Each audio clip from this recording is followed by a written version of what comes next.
What's going on, everybody? Welcome into another game day update. I'm Kelcey. That's Lang today. And today's game day update is presented by Valley Sports Southeast. We've got the Grizzlies taking on the Minnesota Timberwolves. Now, Lang, hear me out. Okay.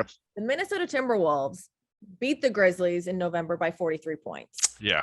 They have won 4 out of their last 5 games. The one that they lost was a buzzer beater loss. Kind of sucks. But the Grizzlies are on a 10-game winning streak, looking to make it just even more at 11. What do you think they come out with tonight? A little bit of revenge energy? Oh, for sure. I think, the way this team's been playing the last, month? I mean, the Grizzlies have been playing great basketball really ever since that game in Minnesota. Ever since then, they kind of turned things around. Don't forget, the last time the Timberwolves were here in Memphis, it ended in that overtime loss they took where Karl-Anthony Towns hit that buzzer beater to tie it, send it to overtime, and the Grizzlies won in overtime. But I think the Grizzlies feel like they probably have a little something to prove, and they want to come out and say, like, hey, that game in Minnesota, that wasn't our best effort. Tonight, you're going to see our best effort. And to do that, I think it starts with running the Timberwolves off the three-point line. They shoot more three-pointers than any team in the NBA, over 40 a game. Every player shoots them 1 through 5, from the center, Karl-Anthony Towns, all the way down to their guard. So for the Grizzlies, you run them off that line and then you rebound. That's something that they've been great at the last couple of weeks, especially. But without Steven Adams, with Steven Adams, whatever, it's been a team effort, and they've all been able to rebound. So I think for the Grizzlies, really that 3-point thing, though, that's the thing you got to circle on the game plan, and something you really got to focus in on. Yeah, the thing is, they're number 1 in the league in 3-point attempts. They are 21st in 3-point percentage. So I think ideally you don't necessarily want to it's not a team where you want to fly by, right? So they fly by and then recover with your rotation. Yeah. You want to just make these difficult shots. You want to get a hand in their face and just not give them the open looks. And box out. And boxed out, because they're also 3rd in the league in second chance points. Now the Grizzlies lead in that category. A lot of that has to do with Steven Adams, who is questionable tonight with a non-COVID related illness. So it'll be closer to game time. We figure out whether he's in or he's out. But the Grizzlies lead in that. They've been getting a lot of offensive rebounds, putting those back up for little bunnies, but they haven't met a team in the last 10 games that do that quite as well. So this is a team that is led obviously by Cat down low, who is able to get offensive rebounds and put those back in. The Grizzlies can't afford that. Yeah. I mean, and as great as Towns has been, he likes to play on the perimeter because he wants to shoot threes. And Jaren Jackson Jr. has done a great job getting to the basket, getting inside, going up against bigger players, and just going right through them, getting to the free throw line. I think we'll see him continue that tonight. But the Timberwolves give you more of a challenge on the perimeter between D'Angelo Russell and Anthony Edwards, 2 of the most exciting young wing players in the league, which will give the Grizzlies a good matchup, somebody to focus in on. The number I always look at with the Grizzlies, since one, Coach Jenkins always talks about points in the paint. And we'll see if they're able to kind of keep that number high tonight against a team that's really kind of focused on getting out and shooting them from the perimeter. That paint might be open, and it might be a chance for the Grizzlies to kind of get that thing they always are talking about. Yeah, I'm looking at the stats right now for points in the paint. The Grizzlies, percentage-wise, they get almost 50% of their points from in the paint. Yeah. They lead the league in that. If you look over at the Timberwolves, not quite. They're 17th in percentage off of that off of the points in the paint. So it's exactly what you're saying. They want to be out there shooting threes, making threes. Okay, so I'm gonna do some quick matchups before we get out of here. Let's do it. The Timberwolves obviously led by Cat, Russell, and Edwards. So let's go our 3 biggest matchups that you're looking forward to. I'm gonna say Cat and JJ. Yeah. Okay. JJJ. JJJ. I Trip. I just call him JJ, like, period. I get it. Yes. Yeah. Okay, D'Angelo Russell.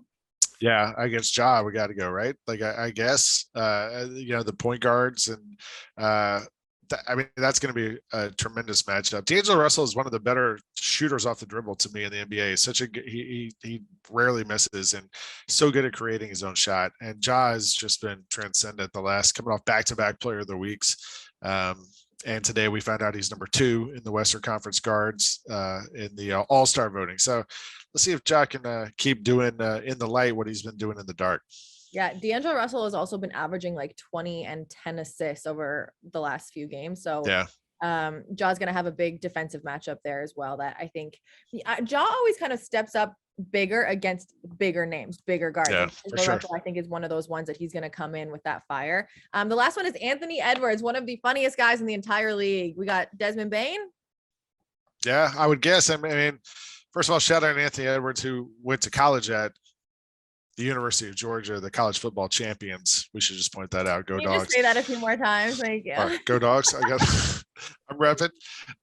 This is my week. This is the one chance I get this week to stand up for my Dogs. But yeah, Anthony Edwards, and we've seen him go around players, go through players, go over players. Like, he's one of the more athletic players in the NBA, and really starting to kind of find his game and define himself as one of these next generation of stars in the NBA. I saw there was a game the other night where he got yanked early, and he said, I wasn't playing hard enough on defense, and the coach was right. I should have been playing harder. So you love seeing guys like that who understand what they're doing right and what they're doing wrong and how to fix that. And then Desmond Bane, what a season he's had. Talking about dogs. Desmond Bane is a dog. That's true. And if Desmond's not up for the All-Star team, he should definitely be in the conversation for most improved, the 3-point contest, like pretty much any conversation. The dude's been averaging 20 a game. And, when he shoots a three, I'm more surprised when it doesn't go in than when it does go in. I'm like, what's wrong with the rim? Des doesn't miss. Yeah. So he's been fantastic. That's going to be quite a matchup, I think.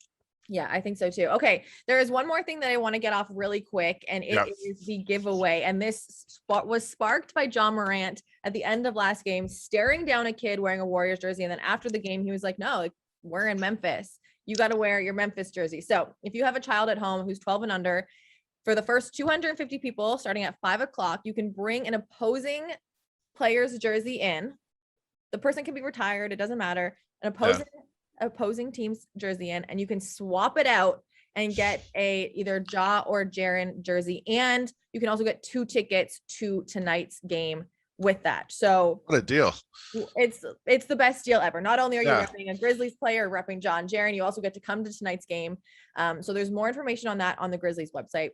And then if you are an adult, you can get your own tickets at grizzlies.com, or you can call 901-888-HOOP.